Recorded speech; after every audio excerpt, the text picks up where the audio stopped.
وحنهاي وهديك دوسيدا وحنهاي وانا معلمك وحنهاي وهديك دوسيدا وحنهاي وانا معلمك واجي بريبا او بحلقا ورابشو واجي بريبا او بحلقا ورابشو وحنكو ورورينا ودنكينا وحبرتا ودنكينا وحبرتا وحنبار واجب كيسا وهسنينو وابن مينو وروريقي مينو ويعن مينو وهسنينو وابن مينو وروريقي مينو ويعن مينو بسم الله الحمد لله ومر لبادي ومر سدحادي معلم زينب iyo macalmadii historyga waxaan dhiganaynaa chapterkii 6 ee democratic and human rights arday ka baro marka TV-ga qaranka daawo TV-ga qaranka iyo maxay tolo idaacadda raadiyo Hargeysa ka dhageyso democracy and human rights waa maxay dimuqraadiyad ama xuquuqul insaan waxaan soo sheegnay dimuqraadiyadu in tahay xukuumad shacab sidoo kalena ay ka koobnayd laba kelmadood oo markaasi Greek oo labada kelmadood oo ahaa midna maxay tolo micnaheedu yahay dad ta kalena oo micnaheedu ahaa marka xukun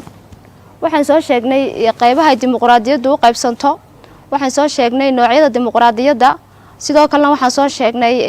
maxay tolo qaybaha dimuqraadiyada oo laba qaybood u qaybsamisay waxaan soo sheegnay madhabkan dimuqraadiga wuxuu yahay iyo maxay tolo qodobada 5 qodob uu ka koobnaa iyo maxay tolo weaknesska ay dimuqraadigu leedahay haddaba human rights ayaynu gelaynaa markaasi oo qaybtii labaad ee chapterka waxa weeyaan xiisadeeni saddexaad ee maxay tolo chapterkan chapter 6 aan ku qaadanayno human rights and democracy are not opposite haddaba dimuqraadiyada iyo human rights-ku maxay yihiin opposite isku ma aha labadoodu waynu markaasi bal laakiin precondition for a successful political community laakiin maxay tolo xuquuqdoodu waxa ay maxay tolo ka mid yihiin guulaha siyaasadda bulshada labadooda markaasi xuquuqul insaanka iyo dimuqraadiyadu xiriir baa ka dhaxeeya marka oo iyagu opposite isku ma aha iskama soo horjeedaan laakiin waxa ay ka siman yihiin xuquuqda wadajirka maxay tolo arrimaha bulshada ee dhinaca siyaasadda ay yihiin qaar ka siman halka waxaan kaga soo barnay horta marka hore dimuqraadiyadii waxaan soo galay marka human rights waxaan sheegaynaa marka in dimuqraadiyada human rights-ku aanay maxay tolo opposite isku ahayn laakiin ay iskaga mid yihiin xuquuqda iyo wadajirka maxay tolo siyaasadda bulshada marka human rights-ku weyn hadaba waa maxay guarantee free and fair election human rights-ku waa sharci damaanad qaadaya doorasho xor iyo xalaala under condition of political equality xilliga lagu jiro maxay tolo xaaladda sinaanta markaasi siyaasadda human rights xuquuqul insaankan waa maxay xuquuqda ma loo dhashaa mise marka dambe la sameeyaa horta marka hore xuquuqda qof kastaaba xuquuq buu la dhashaa waa la dhintaa xuquuqul insaanka qof kastaaba xuquuqdiisa bini'aadantinimo waa mid la soo dhashay marka labaadna waa mid uu la dhimanayo markaasi waxaan geli doonaa casharkeeni maxay tolay xuquuqul insaan definition human rights definition-keedu wuxuu noqon doonaa what are human rights waa maxay xuquuqda bini'aadanku human rights are legally guaranteed by the human rights law to protect individuals and groups human rights-ku ama xuquuqul insaanka ama xuquuqda aadamuhu waa sharci damaanad qaadaya xuquuqda markaasi bini'aadanka sidoo kale la ilaalinaya xuquuqda shakhsiyaadka iyo gurubyada against the action of a state that interfere in fundamental freedom and dignity sidoo kale wuxuu ka soo horjeedaa xuquuqul insaanku faragelinta marka xorriyada aasaasiga iyo dignity maxay tolo sharafta ayuu ka soo horjeedaa xuquuqul insaanku wuxuu ka soo horjeedaa faragelinta xorriyada aasaasiga iyo dignity sharafta mar labaadna waxaan ku qeexaynaa human rights-ku can be defined mar labaad waxaan ku qeexi doonaa xuquuqul insaanka as a legal claim that universally belong of the people inuu yahay sharci sheeganaya guud ahaanba in ay dadku leeyihiin for the time waqtigee bay markaa leeyihiin are a born ay dhashaan ilaa iyo maxay ay ka dhimanayaan regardless iyadoo aan markaa loo tixgelinayn of a six jinsi race midab tarayb qabiil and language iyo maxay tolay luqad place of origin ama asal ahaan qofku meeshuu ka soo jeedo an age ama da or ama political beliefs siyaasad uu qofku rumaysan yahay human rights are important for a number of reasons haddaba waxaan idhi xuquuqal insaanku wuxuu leeyahay lambar ujeedo markaa ama justification of human rights waxa weeyaan cadaaladda ay leedahay human rights qodobka koowaad waxaan human rights are necessary for human being to satisfy both their physical and spiritual needs xuquuqal insaanku waxa laga maarmaana in ay bini'aadamku ku qancaan labadoodaba jismi ahaan iyo ruuxi ahaanba rabitaankooda waxa ay rabaan waa inay bini'aadamku waxa daruuri ah in ay ku qancaan maxay toolay si physical ama jismi ahaan iyo si ruuxi ahaanba talabaadna xuquuqal insaanku weyn rights waa xuquuq an inheritance to human being waa xuquuq ay bini'aadamku dhaxlaan ama ay la soo dhashaan ay la dhintaan markaasi waa xuquuq ay bini'aadamku dhaxlaan ama ay la soo dhashaan tasdiisiina markaa waxaan qodobka saddexaad rights in a power citizen xuquuqdan waxa ay siinaysaa awood muwaadiniinta resident iyo markaasi deganaashiyo qodobka dhiida markaa respect of a human rights waxay xishmeynaysaa xuquuqda bini'aadanka limit internal iyadoo loo eegayo xadiga markaasi gudaha an external conflict iyo khilaafka ka imanaya gudaha iyo ka imanaya dibadda xadigiisa waxaan wasaaru human rights waa maxay xuquuqda insaanku xuquuqal insaanku waa sharci damaanad qaadaya maxay toolay sharci inuu u ilaaliyo dadka si shakhsiya iyo si guruuba sidoo kale xuquuqal insaanku wuxuu ka soo jeedaa marxaladda la faragelinayo xornimada aasaasiga iyo sharafta markaasi bini'aadanka human rights waxaan ku qeexin mar labaad inuu yahay sharci sheeganaya guud ahaan inay leeyihiin dadku xilliba ay leeyihiin marka ay dhashaan ilaa iyo marka ay dhimanayaan marka loo eegi maayo maxay sigis jinsi race midab tareeb qabiil language luqad ama place origin meel ay ka soo jeedaan orda ama maxay tole siyaasadu aaminsan yahay xuquuqal insaanku waxa ay leedahay number reason markaasi soo socda oo muhiim markaa ama justifying human rights maxay tole cadaaladda ay leedahay xuquuqal insaanku qodobka koowaad waxaan xuquuqal insaanku waxa daruuriya lagama maarmaana bini'aadanku inay ku qancaan labadoodaba physical ahaan iyo ruuxi ahaanba rabitaankooda inay ku qancaan maxay tole qodobka labaadna waxa weeyaan xuquuqal insaanku waxa weeyaan mid uu dhaxlo ama markaa uu la soo dhasho saddexaadna waxaan xuquuqal insaanku wuxuu awood siinayaa muwaadiniinta iyo deganaashiye labadaba wuxuu xishmeynayaa bini'aadanka taasoo la xadidayo maxay tole colaadda ama khilaafka gudaha iyo ka imanaya maxay tole dibadda intaas waxa weeyaan human rights maxay yihiin characteristics of a human rights waa sifooyinka markaa ay leedahay xuquuqal insaanku xuquuqal insaanku qodobka koowaad ay leedahay waxa weeye sifada koowaad human rights are universal xuquuqal ahaanku waa mid caama markaasi ama guud ahaana oo markaasi ka dhaxaysa mujtamaca xuquuq gooniye leeyihiin marka horeba bini'aadanka ilaahay baa karaameeyay oo kaliya quraanku wala qad karamnaa bini'aadam marka waxay wada leeyihiin bini'aadanka oo dhan gaal ha ahaadaan ama musine xuquuq guud marka human rights xuquuqal insaanku are equally and indivisible maxay tole waa xuquuq markaasi dadka simaysa oo aan qaybinahayn oo xuquuqda insaanku dadka way sibtaa waana simaysa mana qaybinayso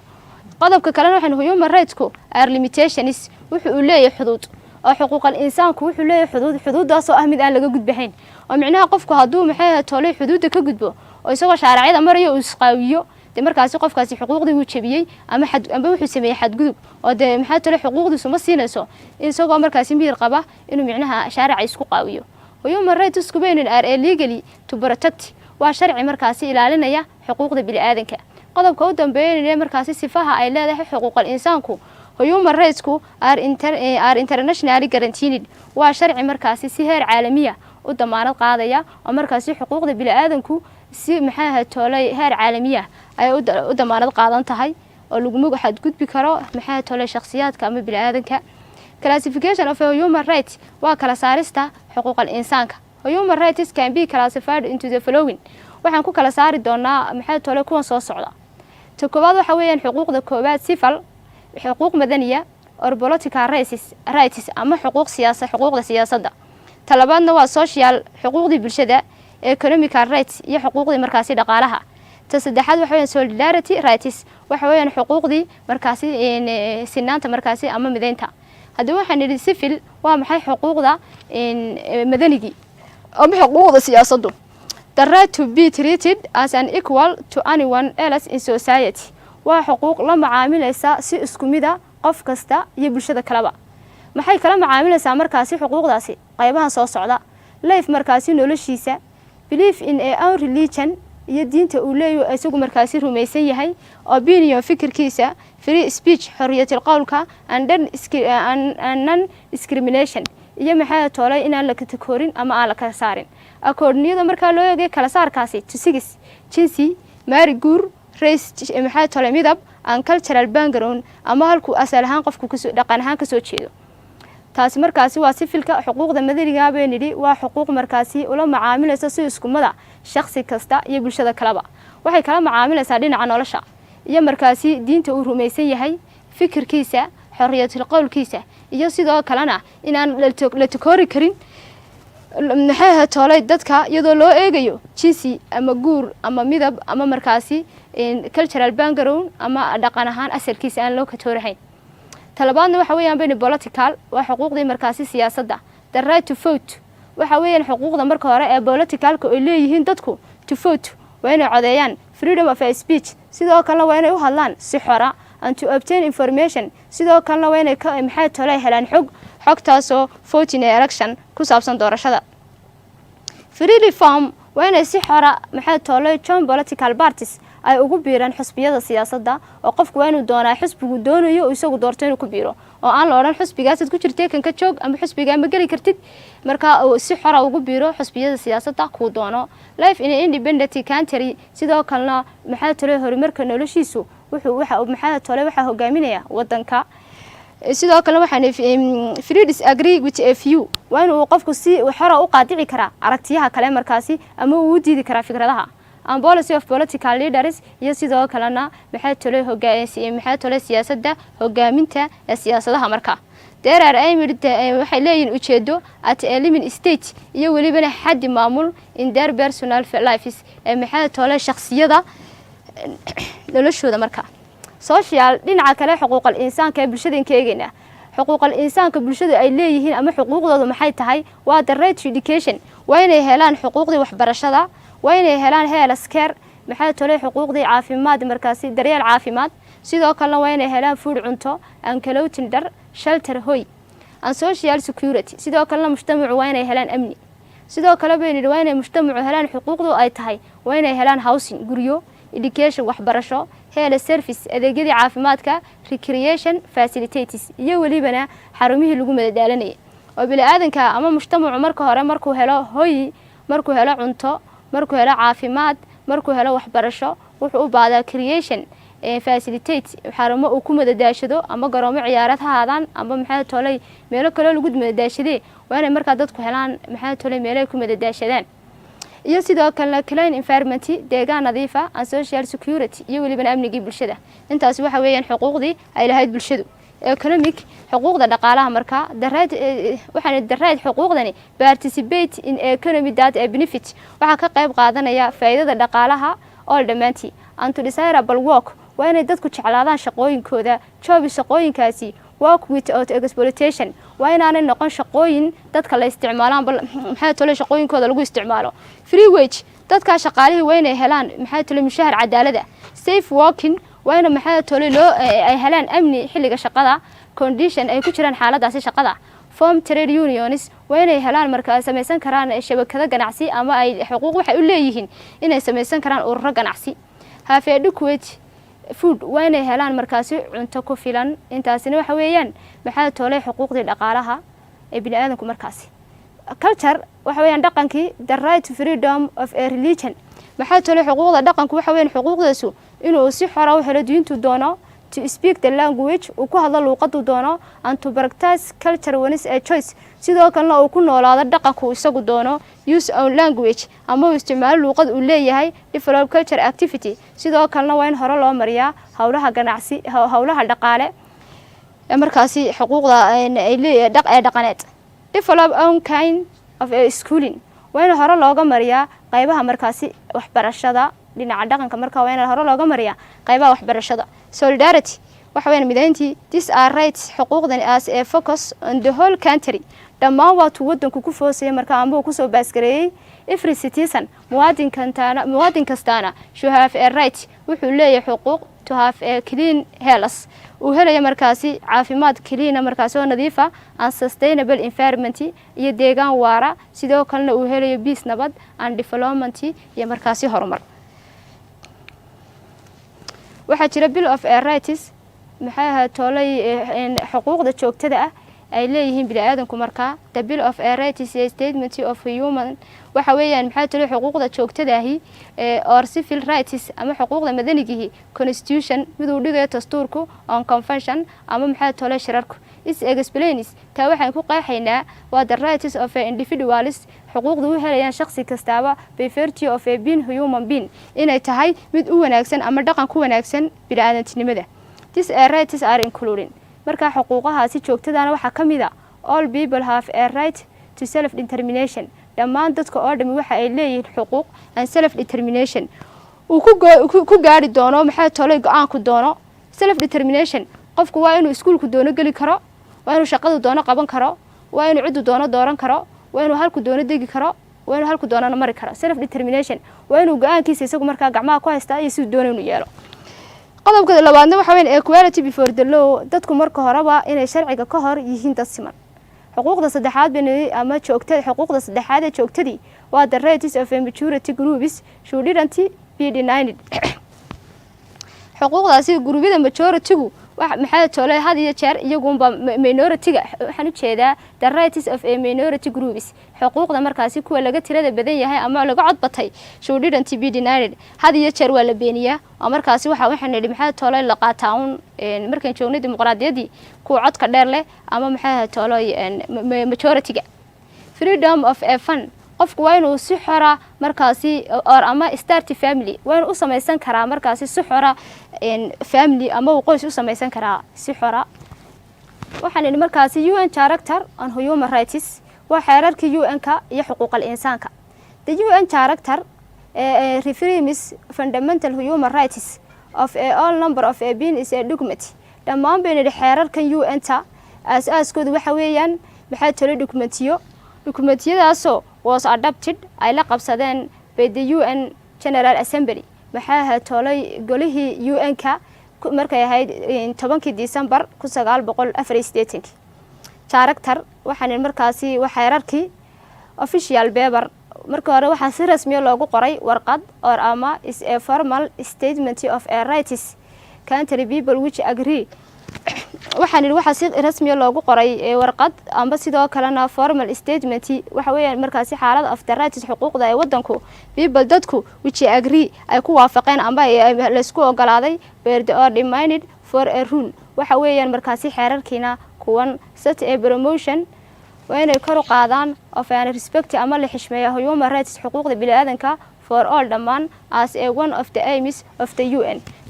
UN-kuna waxay wada leeyihiin ujeedo kaliya establish legal obligation waa inay aasaan markaasi waajibaadka sharciga for a number states ee markaasi numberka maamulka to take action iyagoo qaadanay markaasi ficilka achieve respect ay ku xishmeynayaan markaasi for human rights xuquuqda bini'aadanka iyagoo ku xishmeynaya human rights-ku treaties waxaan idhi conventions and convents waxa weeyaan shirarkii markaasi iyo axdiyadii UN-ka declaration halka marka ay marayaana waxay ka qaadeen marka shaaci xuquuqdoodii ama maxay ahayd xeerarkoodii chapterkeeni wuxuu ahaa democracy and human rights marka waan soo gabagabeyn doonaa human rights xuquuqal insaanka in ka soo hadalay definition what are human rights waxaan idhi waa maxay xuquuqal insaanku xuquuqal insaanku beenidhi waa sharci damaanad qaadaya xuquuqda bini'aadanka ilaalinayna markaasi sharciga si shakhsiya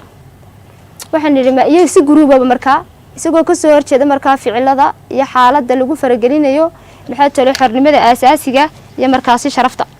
mar labaadna waxaan ku qaadanay xuquuqal insaanku inay tahay markaasi sharci sheeganaya guud ahaanba inay dadku leeyihiin waqtiga ay dhashaan ilaa waqtiga ay dhimanayaan iyadoo aan loo tixgelinayn midab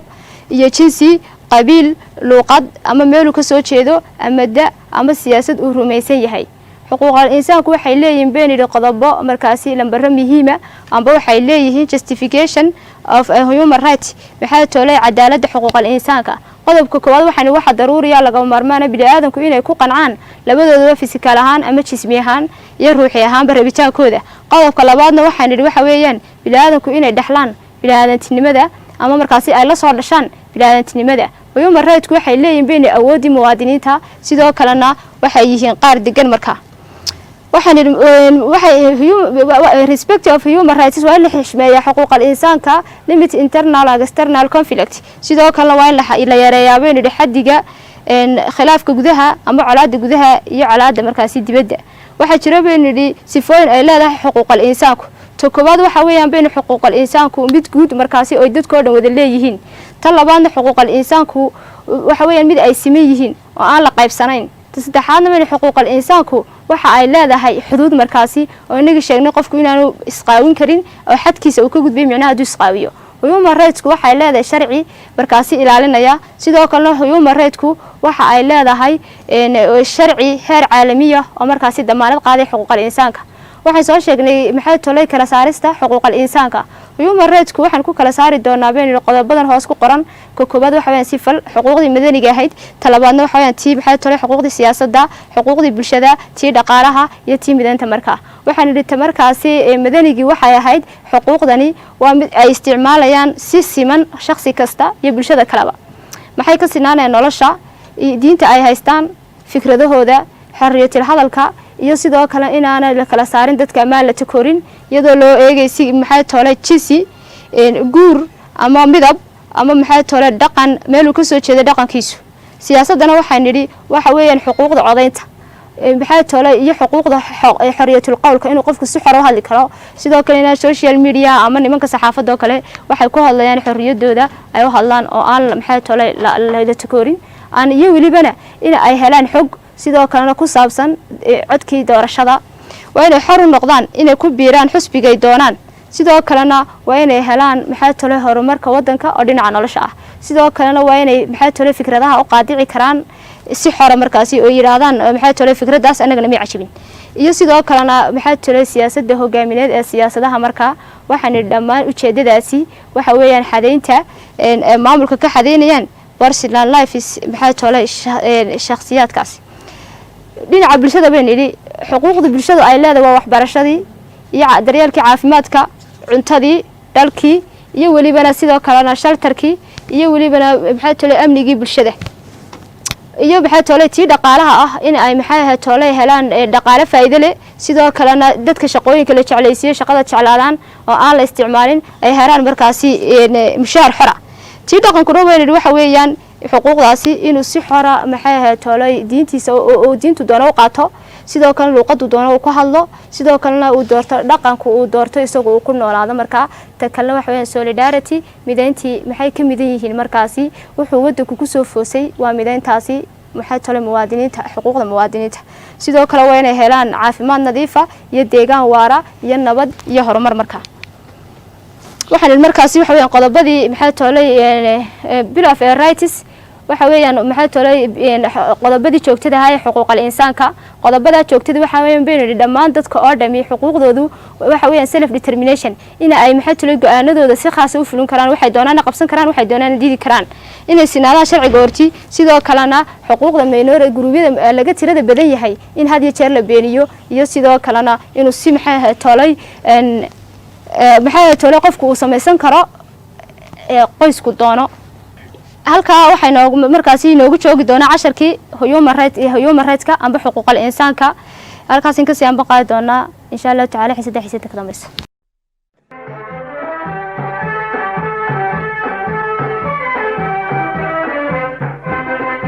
waxaan nahay wahdiga dugsiyada waxaan nahay wanada macalinka waxaan nahay wahdiga dugsiyada waxaan nahay wanada macalinka waagii baryaba awbax laga waraabsho waagii baryaba awbax laga waraabsho waxaan ku warwaraynaa wadankiina wax u barta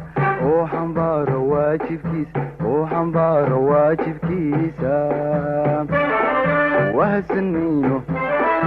waawan mayno warwareegi mayno weewean mayno wahsan mayno